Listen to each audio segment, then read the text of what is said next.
Hello friends, study with BH classes में आपका बहुत बहुत स्वागत है। आज हम इंडियन पॉलिटी के अगले भाग एक की तरफ बढ़ेंगे कि भाग एक में क्या लिखा हुआ है। इसके पहले वाले वीडियो में जो भारतीय संविधान की प्रस्तावना और संविधान के कुछ मूलभूत तत्वों के बारे में मैंने डिस्कस किया था, और उसमें मैंने जो एक थोड़ा सा शुरुआत में कुछ जो टंग स्लिपिंग ऑफ टंग हो गया था, उसमें मैंने बोला था 2000, एक सेकेंड, मेरा 2019 का कोर्ट केस पेंडिंग है मेंस का, ठीक है। वो मैं बोल रहा था 2029 बोल दिया था मैंने, और 2020 का मैंने मेंस लिखा है, 2021 का मैंने मेंस लिखा है मध्य प्रदेश सर्विस कमीशन का, Madhya Pradesh public service commission का, ठीक है। तो अब हम आगे आज का अगला अध्याय चालू करेंगे, संघ और उसके राज्य क्षेत्र, ठीक है। संघ और राज्य क्षेत्र भाग एक में दिया है, और अनुच्छेद 1 से लेके अनुच्छेद 4 के बीच में इनके पूरे प्रोविजंस दिए गए हैं। अनुच्छेद 1 का सब क्लोज 1 क्या बोलता है? भारत राज्यों का संघ होगा, मतलब भारत सभी राज्यों से मिलकर बना होगा। अनुच्छेद 1 सब क्लोज 2 में क्या लिखा होगा? राज्य और संघ राज्य क्षेत्र आते हैं, ठीक है। राज्य मतलब क्या होता है? राज्यपाल के सहयोग से राज्य विधानमंडल जहाँ है, और संघ राज्य क्षेत्र कौन से होते हैं? यहाँ पर सीधे राष्ट्रपति के द्वारा शासन किया जाता है, और इनका वर्णन कौन सी अनुसूची में है? अनुसूची 1 में है, ठीक है। और कुछ जगह जैसे पुडुचेरी और दिल्ली में क्या है, यहाँ पे उपराज्यपाल रहता है और विधानमंडल भी है। जैसे दिल्ली में विधानमंडल भी है और पुडुचेरी में भी विधानमंडल है, ठीक है। और आर्टिकल 1 सब क्लोज 3 में क्या क्या आता है? राज्य आते हैं, संघ राज्य क्षेत्र आते हैं, और अर्जित राज्य क्षेत्र आते हैं। तो राज्य और संघ राज्य क्षेत्र तो अपन ने पढ़ लिए। अर्जित राज्य क्षेत्र कौन से होते हैं? पहला होता है दावा रहित क्षेत्र पर दावा करके, जिसको भारत ने न्यू म्यूर द्वीप जो लक्षद्वीप का है वो 1949 में प्राप्त किया था, ठीक है। गोवा को विजय प्राप्त करके, हमने पुर्तगालियों से विजय प्राप्त करके 1961 में प्राप्त किया था अर्जित राज्य क्षेत्र। संधि को किससे प्राप्त किया था? चंद्रनगर, फ्रांस से सर्दी की थी तो चंद्रनगर प्राप्त किया था 1950 में, ठीक है। यमन, माहे, कराईकल, पांडिचेरी ये सब हमने प्राप्त किए, अर्जित राज्य क्षेत्र है, ठीक है। और अब आता है आर्टिकल 2। आर्टिकल 2 में क्या लिखा है? संसद विधि बनाकर किसी राज्य को भारत राज्य क्षेत्र में शामिल करने के लिए शर्तें तय कर सकता है या निर्बंधन लगा सकता है, लगा सकती है। निर्बंधन क्या होता है? राज्य कितनी सीमाओं तक शक्ति का प्रयोग कर सकेगा, ये निर्बंधन होता है, मतलब रोक लगा सकता है किस तरीके से, ठीक है। अब सिक्किम को हमने 35वें संविधान संशोधन के तहत एसोसिएट राज्य बनाया था, संयुक्त राज्य बनाया था, और 36वें संविधान संशोधन के तहत भारत का राज्य बनाया था। तो क्या लिखा है ये हम थोड़ा सा डिटेल में देख लेते हैं। 35वें संविधान संशोधन द्वारा 1974 में सिक्किम को संयुक्त राज्य के रूप में भारत में शामिल किया गया, और इसके लिए संविधान में अनुच्छेद 2A जोड़ा गया, और 1975 में सिक्किम की जनता ने जनमत संग्रह करके भारत में शामिल होना स्वीकार कर लिया, और 36वें संविधान संशोधन 1975 द्वारा भारत संसद द्वारा पारित मतलब ये संशोधन संसद द्वारा पारित किया गया है, जिसे अनुच्छेद 2A निश्चित कर दिया गया है, और सिक्किम को भारत का 22वां राज्य घोषित किया गया है। मतलब 36वां संविधान संशोधन, कभी कभी ये प्रीलिम्स में पूछ लिया जाता है कि सिक्किम को कौन से संविधान संशोधन के तहत भारत का अंग बनाया गया, तो वो 36वां संविधान संशोधन होता है। और एक उसी ऑप्शन में 35वां भी लिखा होता है, 35वें में उसको संयुक्त राज्य बनाया गया था, एसोसिएट राज्य बनाया गया था। अब आता है हमारा आर्टिकल 3, जो काफ़ी महत्वपूर्ण है, ठीक है। तो आर्टिकल 3 किससे? आर्टिकल 3 सामान्यतः अगर अपन मोटे शब्दों में देखें तो किसी राज्य का निर्माण करना या किसी बड़े राज्य के दो विभाजन करना, ठीक है, उनकी सीमाओं में परिवर्तन करना, इस प्रोविजन से जुड़ा होता है। तो क्या होता है आर्टिकल 3 को हम जानेंगे, नए राज्यों का निर्माण से संबंधित है। 2 या 2 से अधिक राज्यों को मिलाकर एक राज्य बना सकते हैं, किसी एक राज्य की एक से अधिक भागों को बांट सकते हैं, किसी राज्य में क्षेत्र परिवर्तन कर सकते हैं, किसी राज्य के नाम में परिवर्तन कर सकते हैं। आर्टिकल 3 के तहत संविधान में नए राज्य के निर्माण, नाम परिवर्तन या क्षेत्र परिवर्तन के लिए प्रक्रिया का वर्णन नहीं किया गया है। अतः 1955 में 5वें संविधान संशोधन द्वारा प्रक्रिया को निर्धारित किया गया है। संविधान में प्रक्रिया नहीं बताई गई थी कि किस प्रक्रिया के तहत, जैसे राष्ट्रपति को पहले दिया जाता है, उसके बाद विधान परिषद को भी, विधान जो राज्यों में विधानमंडल होते हैं उनको भी एक बार विचार करने के लिए दिया जाता है। तो इस तरह की प्रक्रिया पहले नहीं थी। तो 1955 में 5वें संविधान संशोधन के तहत इन प्रक्रियाओं को जोड़ा गया। तो क्या प्रक्रिया है हम जानेंगे। ये अनुच्छेद 3 में है संशोधन के बाद। उपरोक्त प्रस्ताव राष्ट्रपति की पूर्व अनुमति से किसी भी सदन में प्रस्तुत किया जा सकता है। ठीक है, राष्ट्रपति की पूर्व अनुमति आवश्यक है। सदन में चर्चा करने से पूर्व ऐसे प्रस्ताव को प्रभावित होने वाले राज्य के विधानमंडल के समक्ष प्रस्तुत किया जाएगा। मतलब आप जैसे मान लीजिए कि जैसे आंध्र प्रदेश से तेलंगाना को अलग किया गया था, तो वहाँ पे पहले विधानमंडल से उनसे चर्चा के लिए, मतलब उनके समक्ष प्रस्तुत किया गया। ठीक है, राष्ट्रपति राज्य विधानमंडल द्वारा प्रस्ताव पर विचार करने के लिए समय सीमा निर्धारित कर सकता है। ऐसी समय सीमा की समाप्ति के पश्चात यदि संसद के दोनों सदन अलग अलग साधारण बहुमत से प्रस्ताव पारित कर देते हैं और राष्ट्रपति हस्ताक्षर कर देता है, तो नए राज्य का निर्माण या परिवर्तन या क्षेत्र परिवर्तन जैसा भी प्रस्ताव हो पूर्ण हो जाता है। ठीक है, मतलब इसमें यह है कि राष्ट्रपति राज्यों को सीमा दे देगा कि आप इस समय के अंतर्गत पारित करके या अपने राय बता दीजिए। उसके आधार पर अगर यदि संसद, उसके आधार पर नहीं कह रहा हूँ, मतलब उनकी राय मानना ऐसा कोई बाध्यकारी नहीं है, लेकिन यदि संसद दोनों सदनों के अलग अलग जो साधारण बहुमत से पारित कर देते प्रस्ताव को और राष्ट्रपति यदि उस पर साइन कर देता है, तो नए राज्य का निर्माण हो जाता है। संसद राज्य के सुझाव मानने के लिए बाध्य नहीं है। ये जो मैं ऊपर बता रहा था कि अगर राज्य कहे कि हमको डिविजन्स नहीं चाहिए या हमें डिवीजन चाहिए, तो इसका वो जो भी दे, ऐसा कोई बाध्यकारी नहीं है वो। अब 18 कॉन्स्टिट्यूशनल अमेंडमेंट हुआ था 1966 में, ये भी इसी संबंध में था। तो उसमें क्या था कि जो संसद अगर संघ राज्य क्षेत्र का निर्माण कर सके, इसके लिए किसी संस्था या विधानमंडल से परामर्श की आवश्यकता नहीं है। यदि कोई यूनियन टेरिटरी का निर्माण करना है तो उसमें जैसे राज्यों से पूछा जाता है, पहले वाले जो मैंने बताया था, ऐसा अगर यूनियन टेरिटरी बना रहे हैं तो उसमें किसी राज्य से ऐसे पूछने की ज़रूरत नहीं है। अब भारत में राज्यों के निर्माण की प्रक्रिया को लचीला रखा गया है। मतलब साधारण बहुमत से नया राज्य बना सकते हैं। तो इसको लचीला रखने के क्या क्या कारण है हम जानेंगे। अमेरिका के विपरीत, जहाँ अविनाशी संघ की संकल्पना है, भारत में विनाशी राज्यों के अविनाशी संघ की स्थापना की गई।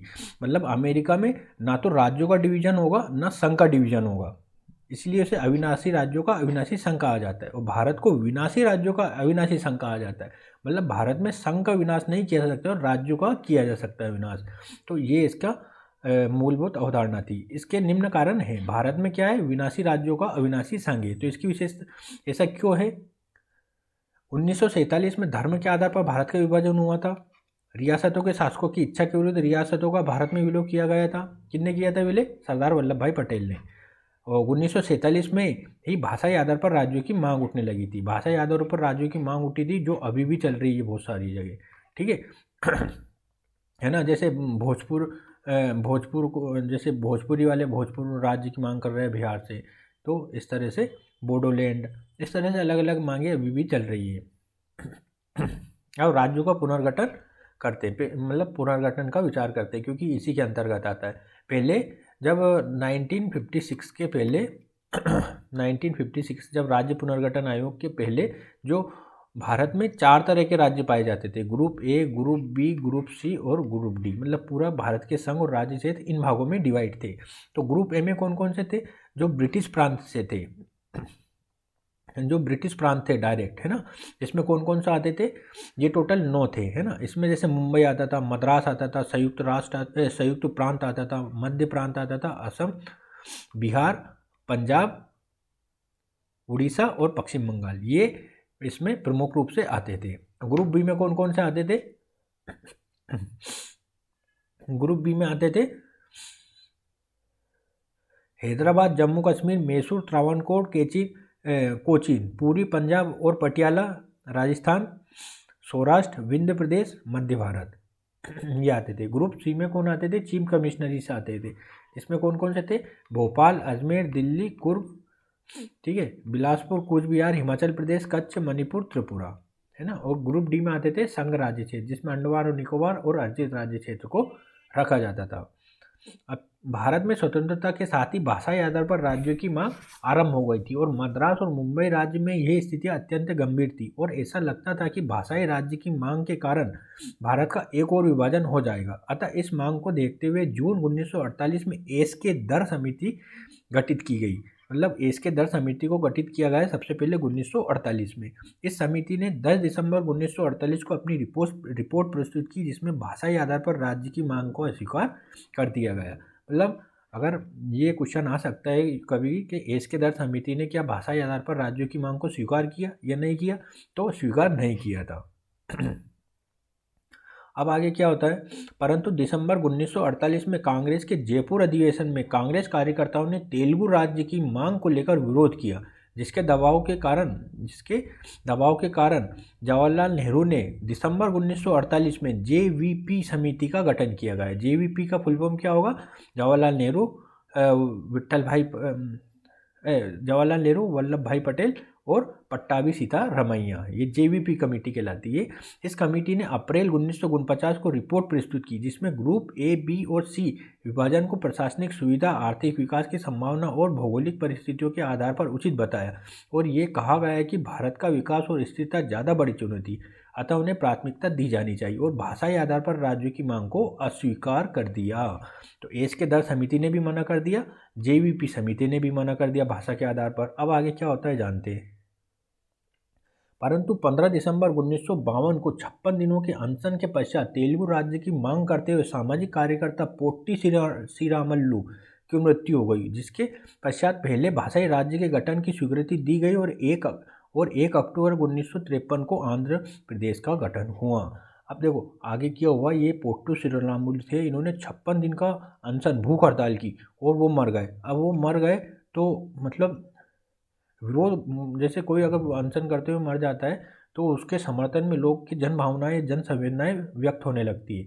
तो ऐसा ही आंध्र प्रदेश में हुआ और यहाँ पे काफ़ी विरोध होने लगा। तो इसकी देखते हुए, इस स्थिति को देखते हुए अक्टूबर 1953 में आंध्र प्रदेश का गठन किया गया तेलुगु भाषा के आधार पर।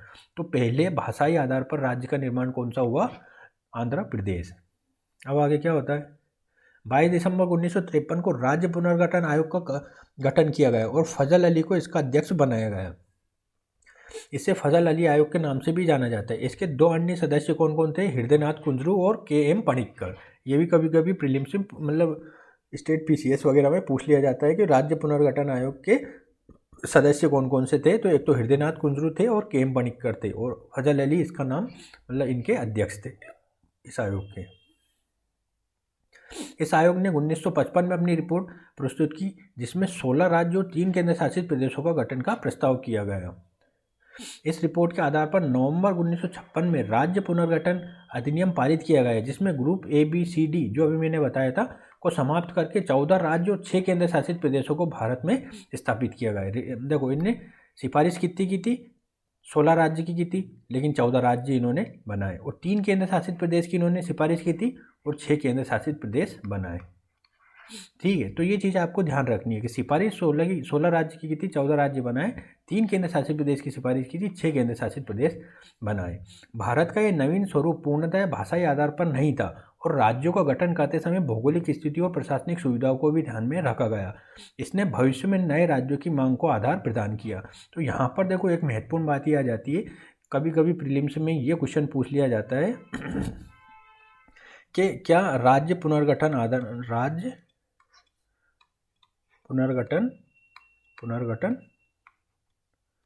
आयोग, जो जिसे फजल अली आयोग भी कहते हैं, ने भाषाई आधार पर राज्यों की मांग को माना या नहीं माना। ठीक है, तो इन्होंने भाषाई आधार पर राज्यों की मांग को स्वीकृत किया था, लेकिन ऐसा नहीं था, उन्होंने प्रशासनिक सुविधा को भी ध्यान में रखा था। तो कभी ऐसा प्रश्न आता है कि इन्होंने भाषाई आधार को नकार दिया था, तो ये गलत स्टेटमेंट हो जाएगा। इन्होंने भाषाई आधार पर माना था। ठीक है, और एक और मैं बात बताना चाहता हूँ, इसमें लिख देता हूँ इसका गठन कब हुआ था, 1953 में हुआ था। इसने अपनी रिपोर्ट कब प्रस्तुत करी, 1955 में करी। और राज्य पुनर्गठन अधिनियम कब आया, 1956 में आया। ये तीनों बातों भी आपको ध्यान रखनी है। ठीक है, अब हम आते हैं आगे। भारत में 1956 के पश्चात गठित होने वाले नए राज्य कौन कौन से? ठीक है, 1960 में महाराष्ट्र और गुजरात अलग हुए। किससे हुए? पहले बम्बई एक राज्य था, बम्बई से अलग हो गए, भाषा के आधार पर गुजराती लोग अलग हो गए, महाराष्ट्र में मराठी लोग अलग हो गए। इसके बाद 1962 में नागालैंड बना जनजातियों की पहचान के आधार पर। 1966 में हरियाणा बना, हरियाणा हिंदी भाषी बना। किससे अलग हुआ है? पंजाब से हुआ। 1970 में हिमाचल प्रदेश बना। 1971 में मणिपुर और त्रिपुरा राज्य बने। पहले कौन से थे? संघ शासित थे। मेघालय असम से अलग हुआ। 1975 में कौन बना? सिक्किम बना। कौन से संविधान संशोधन के थ्रू? अभी मैंने बताया था, कमेंट करके बताइए, नहीं तो मैं बता देता हूँ। ठीक है, कमेंट करके बताइए। चलो ठीक है। 1986 में अरुणाचल प्रदेश और मिजोरम बने। 1987 में गोवा बना राज्य। 2000 में 3 राज्य बने थे, छत्तीसगढ़, उत्तराखंड और झारखंड। छत्तीसगढ़ किससे अलग हुआ? मध्य प्रदेश से। उत्तराखंड किससे अलग हुआ? यूपी से। और झारखंड किससे अलग हुआ? बिहार से। 2014 में तेलंगाना बना। तेलंगाना भी अभी मैंने बताया था कि आंध्र प्रदेश से अलग होकर बना है। ठीक है, अब आता है कि वर्तमान में नए राज्यों की मांग कैसे उठ रही है और क्यों उठ रही है। महाराष्ट्र से विदर्भ को लेकर, जो विदर्भ जो विकास के नाम पर अलग होना चाहता है, विदर्भ के लिए मांग हो रही है। पश्चिम बंगाल से गोरखालैंड हो रहा है, गोरखा जनजाति है वहाँ की, जो जनजाति पहचान के आधार पर हो रहा है। गुजरात से सौराष्ट्र और कच्छ अलग होना चाहते हैं, मतलब एक राज्य बनना चाहते हैं। असम से बोडोलैंड अलग होना चाहता है। कर्नाटक से कोडागू अलग होना चाहता है। उत्तर प्रदेश को भी मतलब खबरें चलती रहती है, मायावती जी या फिर अखिलेश जी, या मतलब ऐसी खबरें चलती है। अवध, पूर्वांचल, हरित प्रदेश है ना, बुंदेलखंड, इन पे नए प्रदेश बना दिए जाना चाहिए, क्योंकि बहुत बड़ा प्रदेश है उत्तर प्रदेश। मध्य प्रदेश, उत्तर प्रदेश का अगर संयुक्त देखें तो उसमें बुंदेलखंड आ जाता है ना, जो विकास के नाम पे चल रहा है। तो इधर बुंदेलखंड इधर भी आ जाता है, इधर भी आ जाता है। बिहार से मिथिलांचल, भोजपुर नाम, भोजपुर अलग होना, मतलब इस तरह से चल रहा है वहाँ पे भाषा के आधार पर।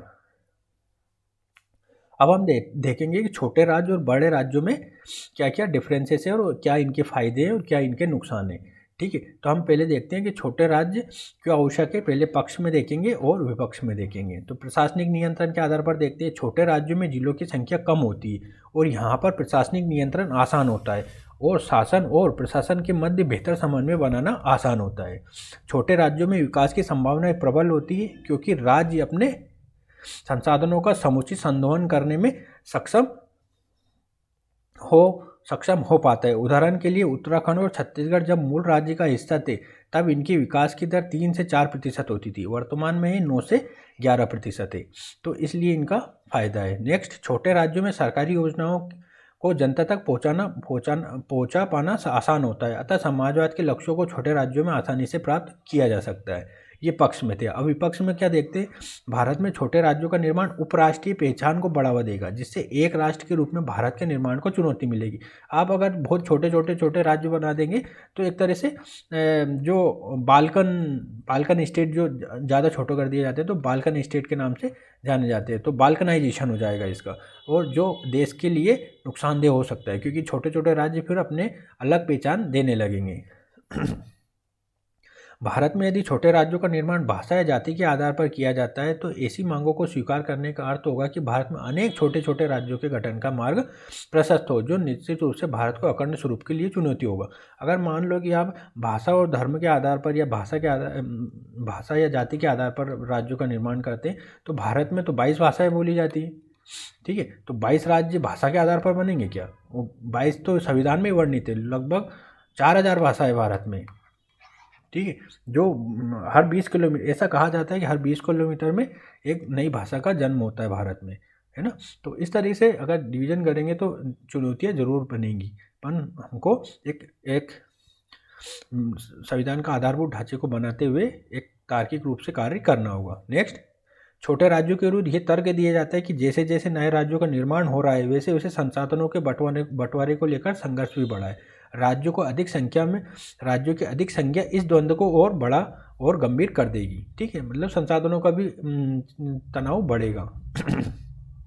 छोटे राज्य का विरोध करने वालों का तर्क है कि छोटे राज्य विकास की गारंटी नहीं है, ना ही ये सत्य है कि बड़े राज्य अल्प विकसित है। विकास को स्थापित करने के लिए राजनीतिक दृढ़ इच्छा शक्ति, प्रशासनिक कुशलता और भ्रष्टाचार का निम्न स्तर आवश्यक है, ना कि छोटे राज्यों का निर्माण।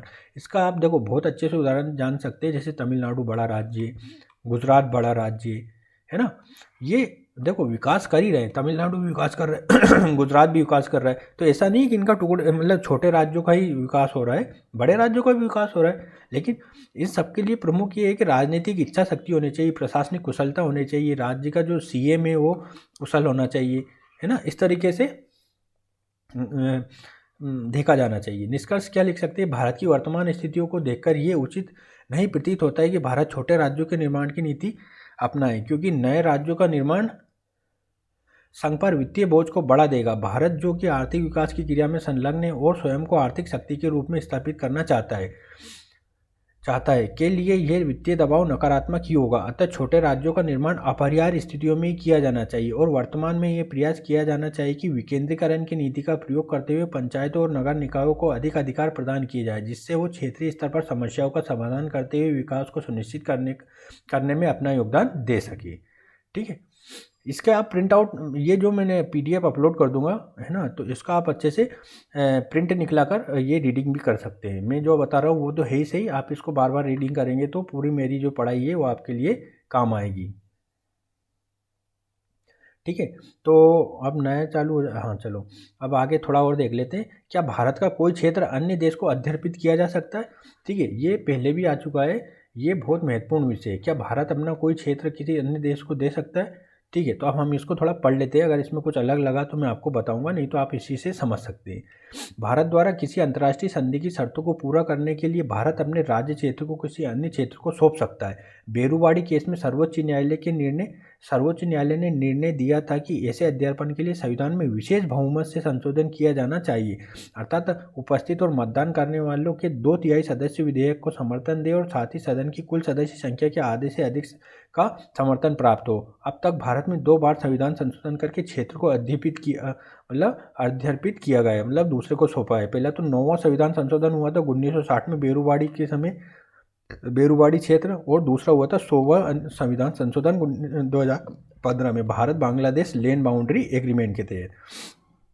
हाँ, तो इसमें मैं ये थोड़ी बात बताना चाहता हूँ कि अगर भारत, इसको एक नया ले लेते हैं, भारत यदि अपने भारत देखो जैसे ये इंडिया है, ठीक है, थोड़ा ऐसे में बना दिया, ये इंडिया है। अगर ये भारत यहाँ पे अगर मान लो कुछ क्षेत्र, ये भी इंडिया ही है, तो यहाँ अगर कुछ क्षेत्र बांग्लादेश को देता है तो अपने क्षेत्रों को दे रहा है, तो यहाँ पे संविधान संशोधन की कॉन्स्टिट्यूशनल अमेंडमेंट करने की ज़रूरत है, जो भी स्पेशल मेजोरिटी से। ठीक है ना। और क्योंकि यहाँ पे आप अपने क्षेत्र को किसी को प्रदान कर रहे हो तो 100% रूप से आपको अब संविधान संशोधन करना ही पड़ेगा। जैसे 9वां संविधान संशोधन हुआ था बेरूवाड़ी केस में, बेरूवाड़ी जो एक क्षेत्र है यहाँ का, वो बांग्लादेश को सौंपे गए थे। और 100वां संविधान संशोधन हुआ था जो भारत और बांग्लादेश के कुछ क्षेत्र एक दूसरे को दिए गए थे, तो वो भी इंडिया बांग्लादेश से लैंड बाउंड्री एग्रीमेंट के तहत हुआ था। ठीक है, तो यहाँ पे ये बात आपको ध्यान में रखनी है। अब आर्टिकल 4 आता है, तो आर्टिकल 4 क्या कहता है? संसद नए राज्यों के परिणाम स्वरूप उत्पन्न होने वाली आनुशांसिक और पारिणामिक आवश्यकताओं के लिए, जैसे राज्य विधानमंडल का गठन, लोकसभा में सीटों की संख्या, न्यायपालिका का गठन और चौथी अनुसूची में संशोधन, राज्यसभा में जो सीटों का प्रतिनिधित्व आदि निर्धारित करेगी। आर्टिकल 4 ये कहता है कि जो आर्टिकल 3 के तहत राज्यों का निर्माण होगा तो उनके लिए कुछ चीज़ें भी तो चाहिए रहेंगी, जैसे उच्च न्यायालय बनाना होगा, या फिर विधानमंडल बनाने होंगे। ठीक है, लोकसभा में सीटों का निर्धारण करना होगा, तो ये आर्टिकल 4 के तहत किया जाएगा। आर्टिकल 4 का एक सब क्लॉज 2 भी है। इस भाग में दी गई प्रक्रिया का पालन करते हुए नए राज्यों के गठन, नाम परिवर्तन या क्षेत्र परिवर्तन को संविधान संशोधन नहीं माना जाएगा। ठीक है, अब देखो ये होता है संविधान, आपको आगे पढ़ेंगे तो संविधान 3 तरीकों से संशोधित होता है ना, साधारण बहुमत से, विशेष बहुमत से, और एक विशेष बहुमत और आधे राज्यों के अनुसमर्थन से। तो ये जो राज्यों का नए राज्यों का निर्माण है, ये संविधान संशोधन नहीं कहलाता है, क्योंकि ये जिस आर्टिकल में इनका जो साधारण बहुमत से जो पास होता है कोई भी अधिनियम, वो उसी आर्टिकल में वर्णित होता है। जैसे मैं बताता हूँ, जैसे नए राज्यों का निर्माण है, आर्टिकल 3, तो आर्टिकल 3 में ही लिखा है कि नए राज्यों का निर्माण साधारण बहुमत से किया जाएगा, या क्षेत्र परिवर्तन जो भी है साधारण बहुमत से किया जाएगा। ठीक है, इसमें संविधान संशोधन नहीं माना जाता है ना, साधारण बहुमत को, इस तरह के बहुमत को। ठीक है, ये डिटेल में मैं अच्छे से आपको बताऊंगा जब संविधान संशोधन प्रक्रिया पढ़ेंगे हम 368 के तहत। ठीक है, ये शायद आपको कुछ पता भी हो, लेकिन मैं थोड़ा बहुत अभी इसलिए बताया मैंने। अब अपवाद क्या है, किसी अन्य क्षेत्र देश को भारत के अध्यर्पण के समय, ये जो अभी मैंने बताया था, इसमें अगर भारत का कोई क्षेत्र दूसरे देश को दे रहे हैं तो उसमें संविधान संशोधन करना पड़ेगा, ये कंपलसरी है ना, माना जाएगा। ये ऊपर वाले में संविधान संशोधन नहीं होगा क्योंकि वो भारत के आंतरिक राज्यों के अंतर्गत हो रहा है। अब आता है हमारा भाग 2, नागरिकता। नागरिकता को हम बाद में पढ़ेंगे, अब आज के लिए इतना ही करते हैं। ठीक है, आपका क्या रिस्पॉन्स रहता है उस आधार पर मैं आगे पढ़ाऊँगा। ठीक है, तो वीडियो देखने के लिए बहुत बहुत धन्यवाद।